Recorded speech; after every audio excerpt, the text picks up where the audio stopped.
সোমবার দুপুরে ময়মনসিংহের ভালুকা পৌর শহরের পনাশাইল এলাকার একটি ভাড়া বাসা থেকে ময়না আক্তার, তার মেয়ে রাইসা আক্তার ও ছেলে নীরব হোসেনের গলাকাটা মরদেহ উদ্ধার করেছে পুলিশ।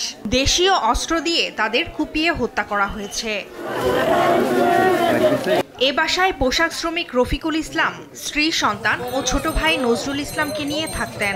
রাতে রফিকুল কাজে গেলে সকালে এসে দরজার তালা ভেঙে তাদের মরদেহ দেখতে পান।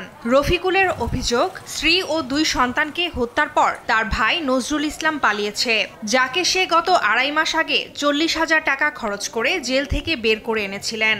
পাশে তুমি বাইরে তালা ভাঙাইছি, তালা ভাঙে ঢুকে পরে দেখি আমার বউ, 2টা সন্তান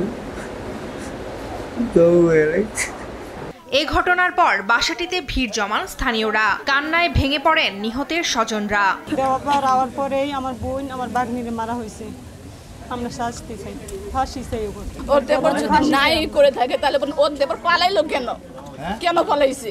ওর দেবর যদি ভালোই থাকতো, যদি নাই মারতো তাহলে এখানে অবশ্যই থাকে, উপস্থিত থাকার কথা ছিল। ওর কেন উপস্থিত নাই? এটা ঘটনাটা কে করছে বা কারা করছে এটা আমরা জানি না, কিন্তু তার স্বামী আর মহিলার স্বামী আর তার দেবর থাকতো ওই বাসায় ভাড়া, পাশাপাশি রুম, একই ফ্ল্যাটে তারা বাসায় ভাড়া থাকতো।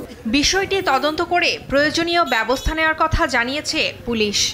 এই হত্যাকাণ্ডের পিছনে কে বা কারা বা কি মোটিভ আছে এটা আপাতত আমরা তদন্ত সাপেক্ষে পরবর্তীতে বলতে পারবো।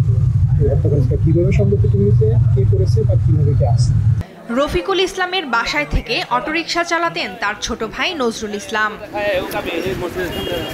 ফারজানা আফরোজ টুম্পা, নিউজ ডেস্ক, দেশ টিভি।